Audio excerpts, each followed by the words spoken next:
In this unit, our first grade readers will really be thinking and getting to know the characters in the fiction books that we will be exploring.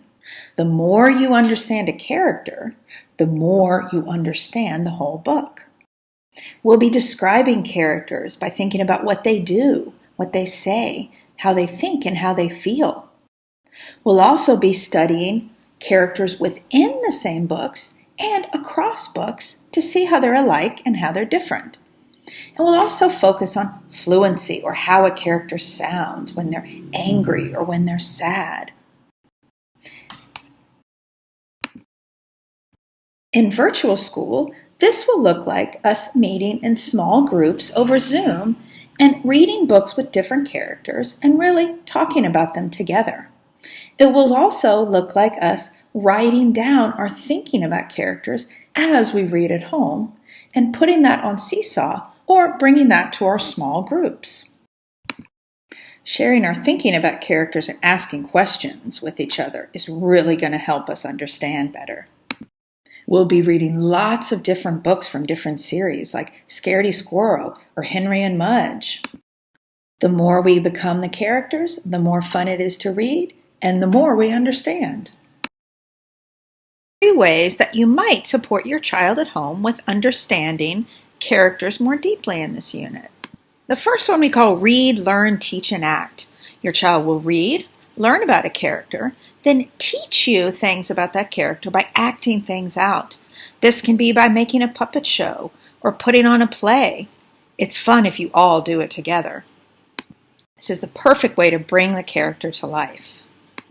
Another idea is to start a family book club.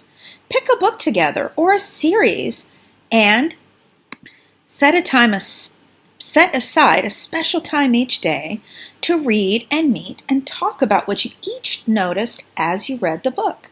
It's a time to share favorite parts, talk about characters, ask questions. Your child will see you as a reader just like them. And make sure you are also doing the reading. Reading to your child is incredibly important. It helps model or show your child what a fluent and accurate reader sounds like. And make sure when you're reading out loud, you get into the character. If they're sad, you can appear sad. If they're excited, make your voice excited. You can take turns reading parts out loud and give them some helpful tips along the way. Here are some ways you can support your first grade writer at home. The most important thing you can do is read, read, read. When you read these books with your child, ask what they notice, especially about what the author has done. Also, talk about the authors that you enjoy. Be that role model for them. Why do you like their books, and what do you notice? And then together, you can both be craft collectors. Help your first grader notice what the author has done that's unique, or what they've done to make their work really interesting. You might keep track of that in a notebook, or on a bulletin board, or on sticky notes. You can collect crafts together, and it will help them be better writers.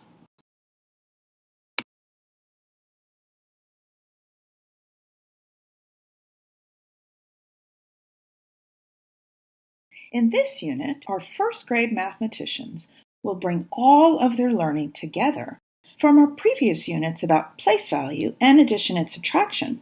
We will challenge ourselves to work with numbers up to and beyond 100. We'll solve a variety of word problems and connect these to the real world. We will also learn more about how to decompose or break apart bigger numbers into tens and ones to help us solve more difficult problems. We will compare numbers by using what we know about place value and continue to learn and practice strategies that help us solve problems more efficiently, just quickly but carefully. We know we have choices about how to solve a problem. We might ask, what might be the best way to solve this problem? How can I use what I know about numbers within 10 to help me solve problems with bigger numbers? And how can I clearly explain my mathematical thinking to others by using different tools and strategies? In virtual learning, this might look like the teacher and the student solving problems together and learning new strategies in small group Zoom meetings. We will also be doing a lot of practice using seesaw activities. And we will continue to work on being fluent with our facts, which means quick. We will also play lots of games connected to addition and subtraction and place value. This is our last addition and subtraction unit, and we're ready for the challenge. There are many ways you can help your first grade mathematician during this last unit. You encourage them to use a variety of strategies when they're solving problems. Not every strategy is the quickest or most efficient way to solve a problem. So there's a few here that we encourage you to use. Try as often as you can to ask your child, well, how do you know when they come up with an answer? This will help them really think about their mathematical thinking, which is an important thing that we want to stress. There are lots of games that you can play that are fun, but also teach your child about number sense. Play a quick number game. These are just a few of the ways that you can help your child become a flexible thinker when it comes to numbers.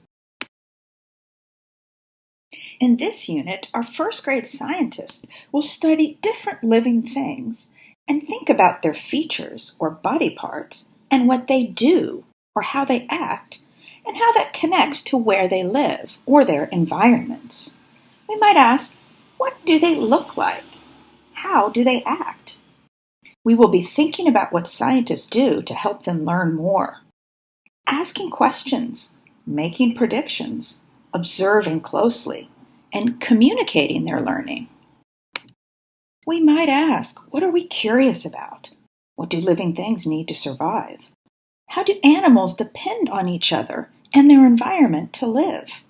And how can we care for our environments? In virtual learning, we will use our own backyard or little spaces in nature to discover new things and create wonder. We'll do some simple, fun experiments about living things. We'll also look very closely at photographs or drawings or videos to help us learn more. In this unit, we will learn how science helps us understand the world we live in and the world we share with many other living things. There are many ways that you can help your first grade scientist and their thinking at home. Here are a few. Draw pictures of living things or print them off the internet and play a riddle game or play a guess what game. You can also really be observing things closely, just like scientists do, and ask questions about them. Choose a few living things that you see in your outside space, or if you take a walk. If it's something that stays still or in the same area, like a pet, you can really notice it over a long amount of time and see if there's any changes that could happen. Maybe you're lucky enough to find a caterpillar.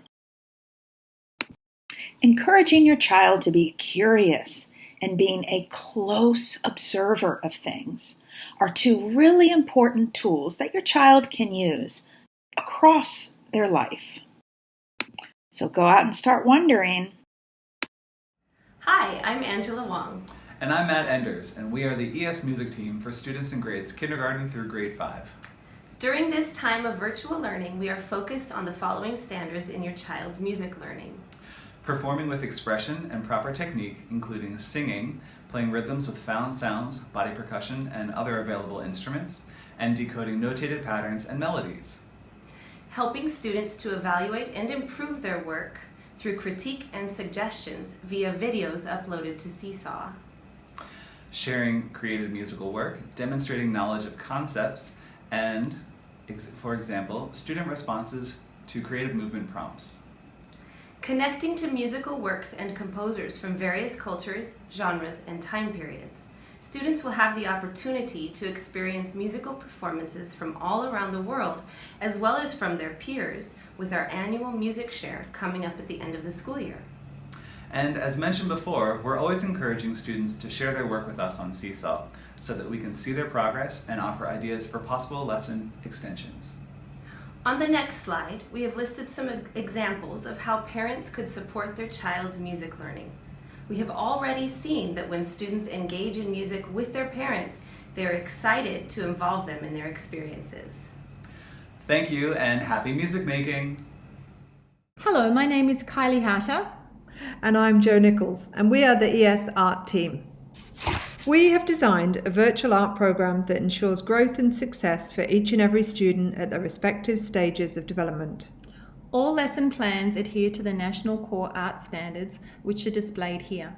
The anchor standards, which fall under these 4 categories of creating, presenting, responding, and connecting, are foundational and interwoven into every lesson we prepare for our students. We always require our students to think as an artist. They need to develop craft skills, engage and persist, envision, express, observe and reflect, and stretch and explore, as well as understanding the art world. These habits of mind are integral to all learning, regardless of discipline. During this time of virtual learning, we have taken the opportunity to further explore the elements of art, which are foundational tools for all art students. Students are given a choice of how to approach each lesson, dependent on availability of materials and personal preference. Students' creativity is enhanced further through their exploration and use of available resources. Students are expected to be age-appropriately adaptable and creative in their use of often limited resources. Students are given a choice of whether to work individually or collaboratively with siblings, as we value the educational benefits of both approaches. Students are to present their work on Seesaw so we can see progress, offer constructive feedback, and to encourage peer review.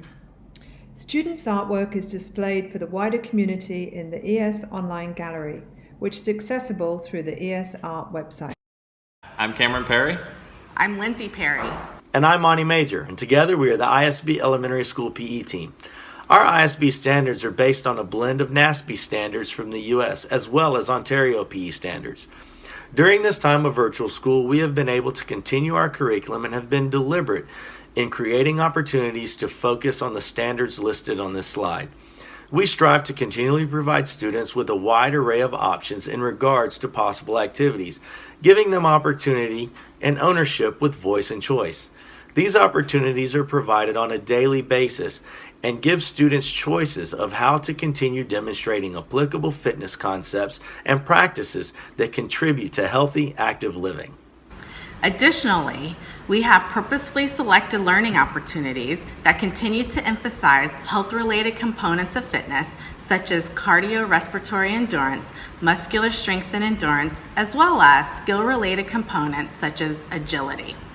Students continue to have access to developmentally appropriate learning activities and opportunities so they are able to review the learning from earlier in the school year, as well as continue to develop, refine, and extend their performance for both movement and manipulative skills.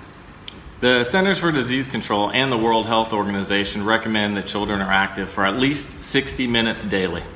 This 60 minutes doesn't need to be during a one-time session, but rather it could encompass several shorter sessions throughout the day. A large portion of this 60 minutes should be devoted to aerobic activities such as walking, running, biking, jumping rope. The 60 minutes should also include muscle strengthening activities such as squats, lunges, burpees, things of that nature. Due to the varying amount of equipment and access to space, our ISB attributes of creativity and adaptability are being stretched and leaned on during these unique times. Parents can help at home by making sure students are scheduling time to be active. A great time to get up and move is in between lessons or when a child is fatigued or frustrated from home learning. Take a break, even if it's just a short walk outside. We understand parents are busy with their own work obligations, but we strongly encourage families to be active together and have fun, as this reinforces the importance and can provide additional motivation and enjoyment. We all understand the importance of the mind and body connection in regard to daily physical activity and its ability to improve academic performance by improving focus, concentration, and memory. Furthermore, physical activity can also help us feel good about ourselves and improve how we interact with others tying in again to one of our ISB attributes of being value-driven. Given these challenging and stressful times right now, it's even more important that our students are getting this necessary activity on a daily basis. Stay healthy, stay safe, keep moving, and have fun. The 4th and 5th grade are working with the travel unit. In this unit, we visit the vocabulary that helps them plan a trip. We explore places to travel, ask about when they will travel, the weather condition, and what clothes to prepare for the trip. We practice interpersonal, interpretive, and presentational skills throughout the unit. We understand that most parents do not speak the language that students are learning. So the support you can provide is around encouraging your child to attend Zoom meetings on time and to give their full attention while present.